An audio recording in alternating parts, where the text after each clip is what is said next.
నమస్తే. ఇన్నాళ్ళు నన్ను సపోర్ట్ చేస్తూ, ఎంకరేజ్ చేస్తూ మీ ప్రేమని నాకు అందిస్తున్న ప్రతి ఒక్కరికి కృతజ్ఞతలు.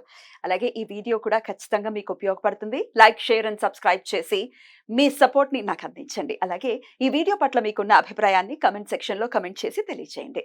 ఇప్పుడు వీడియోని చూద్దాం. జ్యోతిష్య శాస్త్రం ఒక అద్భుతం. వేదాంగమైన జ్యోతిష్య శాస్త్రం అనేటువంటిది మానవ జీవన గమనానికి ఒక వరం. జ్యోతిష్య శాస్త్రం నీ జీవితంలో వెలుగునింపే ఒక భాష. ఆ భాష నీకు అర్థమైతే ప్రకృతి నీతో మాట్లాడుతుంది. అస్ట్రాలజీ నేర్చుకోవాలి అనుకునే వారికి అద్భుత అవకాశం. మురళీధర శర్మ గారి అస్ట్రాలజీ క్లాసెస్ అతి త్వరలో మొదలు కాబోతున్నాయి. 100% జాబ్ గ్యారంటీ. వివరాల కొరకు సంప్రదించండి. నమస్తే, వెల్కమ్ టు అవర్ ఛానల్. నేను పద్మిని. ప్రస్తుతంతో పాటు ప్రముఖ ఆధ్యాత్మికవేత్త, ఆస్ట్రోన్యూమరాలజిస్ట్, ఎనర్జీ వాస్తు స్పెషలిస్ట్, శ్రీ విద్య ఉపాసకులు శ్రీమతి జయప్రద గారు మనతో పాటు ఉన్నారు. మాట్లాడదాం. నమస్కారం అండి. నమస్తే అమ్మ. శ్రీమాత్రే నమః.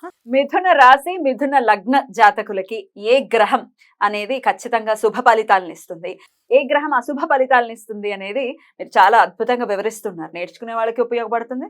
ఎలాగండి మాకేం అర్థం కావట్లేదు, ఏమో చూసేస్తున్నాం, ఏమో చేసేస్తున్నాం, కానీ మాకు పనులేం అవ్వట్లేదు అనే వాళ్ళకి కూడా ఉపయోగపడుతుంది.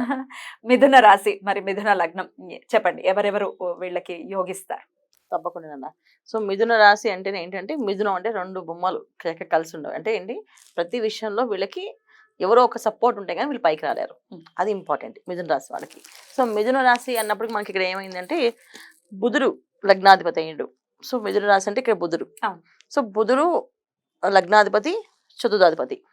అంటే ఈ మిథున లగ్నానికి పూర్తి శుభుడు బుధుడు అండి.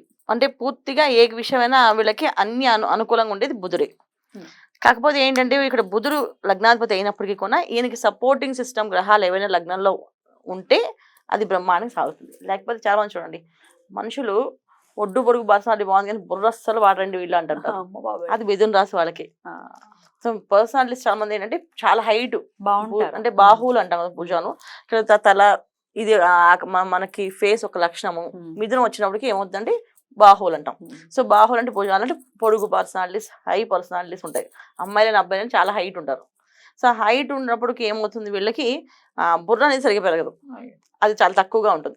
దేనికంటే అది అంద జాతకాలకి కాదు, ఓన్లీ ఈ మిథున రాశి వాళ్ళకి, మిథున లగ్నం వాళ్ళకి బుధుడు ఎక్కడ ఉన్నాడు, ఎవరితో ఉన్నాడు అన్నది చాలా ఇంపార్టెంట్. అది లేకపోతే అవ్వదు. సో పూర్తి శుభుడు బుధుడు. తర్వాత రెండో శుభగ్రహం ఏంటంటే, శుభ ఫలితాలు ఇచ్చే ఆయన ఎవరు అని అంటే చంద్రుడు. రెండో ఇంటి ఆయన చంద్రుడు పూర్తి శుభాన్ని చేకూరుస్తాడు, బాగుంటుంది. తర్వాత నెక్స్ట్ శుభ ఫలితాలు ఎవరు అందిస్తారు అంటే, మళ్ళీ ఇక్కడ లెక్క వేసినప్పుడు ఏమైంది, ఇక్కడ శుక్రుడు వచ్చేసి మళ్ళీ ఇక్కడ పంచమ వ్యయాధిపతి. తర్వాత మళ్ళీ ఇక్కడ కుజ వచ్చేసరికి షష్టమాధిపతి, లాభాధిపతి అయ్యారు. ఇక్కడ గురువు వచ్చినప్పటికి సప్తమాధిపతి, దశమాధిపతి అయ్యారు. అంటే ఇక్కడ ఎవరు బాగా యోగిస్తారంటే, ఇక్కడ గురువు యోగిస్తాడు. కాకపోతే గురువు జనరల్ గా మిథున లగ్నానికి యోగకారకుడు కాదు. ఎందుకని మిథున లగ్నానికి యోగకారకుడు కాకపోవడానికి కారణం ఏంటంటే, బుధుడు ఇక్కడ నీచస్థానం, బుధుడు ఇక్కడ శుభస్థానం. సో ఈ స్థానంలో ఆయనకి పూర్తి శుభాన్ని ఇచ్చే ఆయన ఎవరంటే గురువు. యాక్చువల్లీ కానీ గురువు ఇక్కడ మనకి లగ్నానికి యోగకారకుడు కాదు కనుక సగం శుభమే ఇస్తాడు అండి. తర్వాత శని భగవానుడు అష్టమాధిపతి, నవమాధిపతి, ఈయన పూర్తి శుభాన్ని ఇచ్చే అవకాశం ఉంది మిథున లగ్నానికి. సో శని భగవాన్ని శని మహాదశ వీళ్ళకి యోగిస్తుంది. శని మహాదశ వచ్చిన, శని అంతర్దశ వచ్చిన బ్రహ్మాండంగా యోగిస్తాయి. బుధ శనులకి పడదు, బుధ శనులకి పడదు నాన్న. కానీ లగ్నాల వైజ్ చూసుకున్నప్పుడు మిథున లగ్నానికి ఈయన యోగకారకుడు, వృషభ లగ్నానికి ఈయన యోగకారకుడు అవుతాడు. తర్వాత బుధ లగ్నానికి యోగకారకుడు. ఎందుకంటే గురుపాలిటి గ్రహాలు, శనిపాలి గ్రహాలు బుధుడుగా వస్తారు. గురుపాలి గ్రహాల్లో బుధుడు అంటే పూర్ణ శుభులతో కలిసిన బుధుడు అంటే చంద్రుడు, పూర్ణ చంద్రుడు ప్లస్ బుధుడు, వీళ్ళిద్దరు ఏంటంటే పూర్ణత్వం చంద్రుడు అంటే పౌర్ణమి చంద్రుడు ఉంటే శుభగ్రహం కింద వస్తాడు. క్షీణచంద్రుడు అమావాస్య చంద్రులా ఉంటే పాపగ్రహం కింద వస్తాడు. అప్పుడు శనిపాలిత గ్రహాల్లో బుధుడు చంద్రులు ఇద్దరు కూడా పడతారు.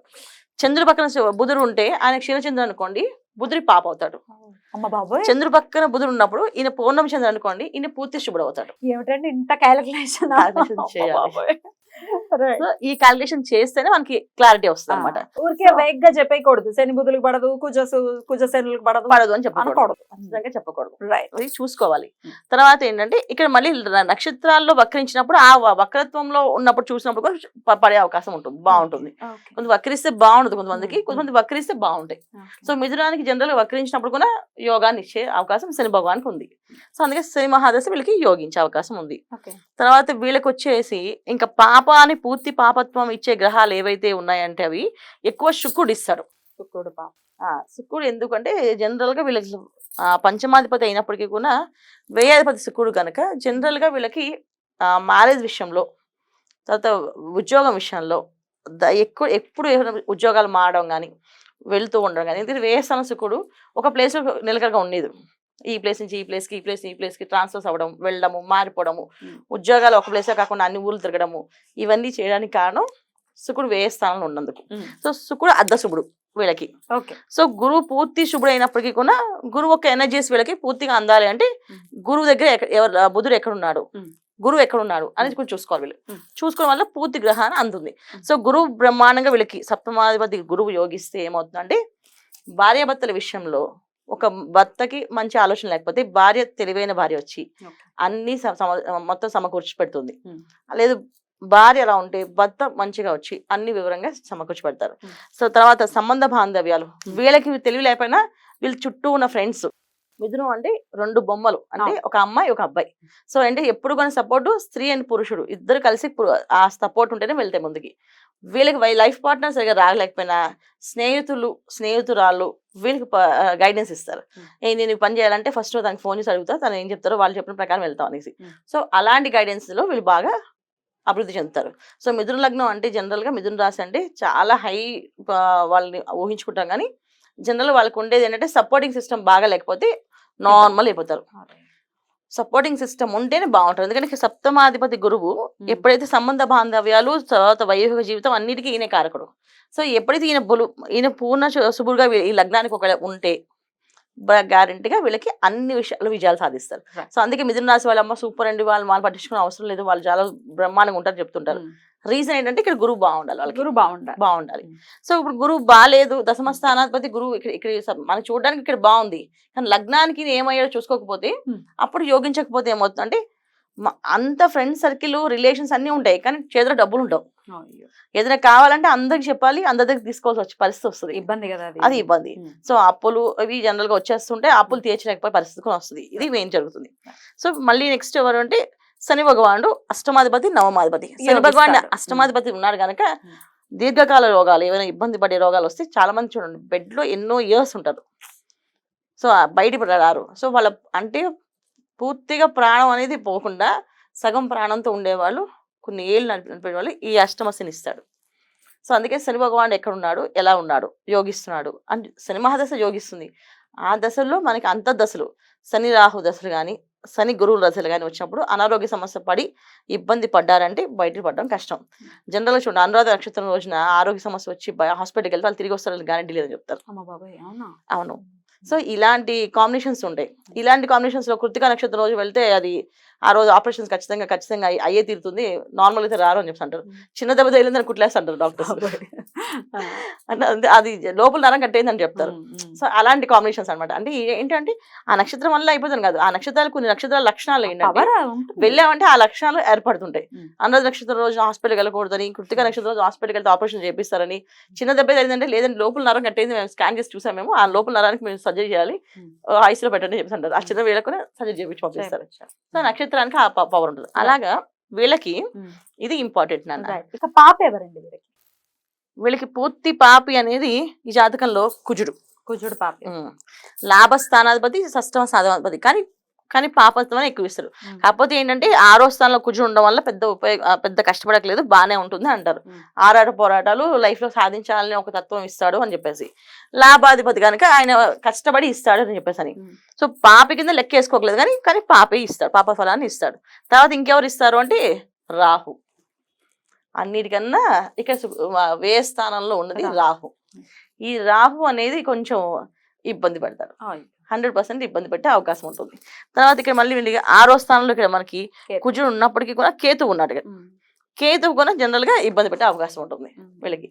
సో ఇక్కడ 6వ స్థానంలో కేతువు ఉండడం ఏంటంటే అనారోగ్య సమస్యలు తీసుకొచ్చినప్పుడు, శనిలో అంతర్దశ కేతు వచ్చినప్పుడు మాత్రం అనారోగ్య సమస్య రాకూడదు, వచ్చిందా అది తీరదు. ఎందుకంటే ఇది అష్టమాధిపతి, షష్టాధిపతి. శని కేతులు ఇద్దరికి కాంబినేషన్ పడదు, డెఫినెట్ గా మంచం పడుకోబెట్టేస్తారు. ఆ రోగం ఏంటో మనకి డయాగ్నోస్ అవ్వడానికి చాలా చాలా ఏళ్ళు పట్టేస్తుంది, అసలు ఆ ప్రాబ్లం ఏంటో తెలియదు అనమాట. సో అలాంటి ఇబ్బంది పెట్టే అవకాశం ఉంది. సో వీళ్ళు ఆరాధించవలసిన దైవారాధన ఏంటంటే విష్ణు ఒక ఆరాధన చేయాలి వీళ్ళు.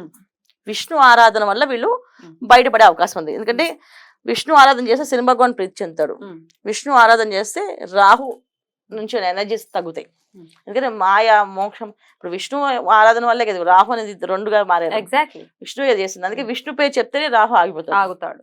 సో విష్ణువే వీళ్ళకి, విష్ణువే మెయిన్.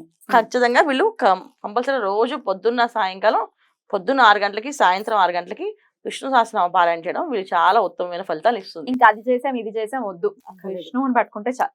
అది అర్థం కాదు నాన్న, అసలు చేయాల్సిన మంచి మంచి తంత్రాలు యంత్రాలు దేవుళ్ళు మనకి ఇచ్చేసారు. అండ్ తర్వాత పెద్దవాళ్ళు దాన్ని కంటిన్యూ పారాయణ చేపించి చేసుకోండి, ఇది బాగుపడతారు మీరు అని చెప్పేశారు. అది వదిలి ఇంకేదైనా పరిహారం చెప్పండి, ఇంకేదైనా కొత్త పరిహారాలు ఎందుకు?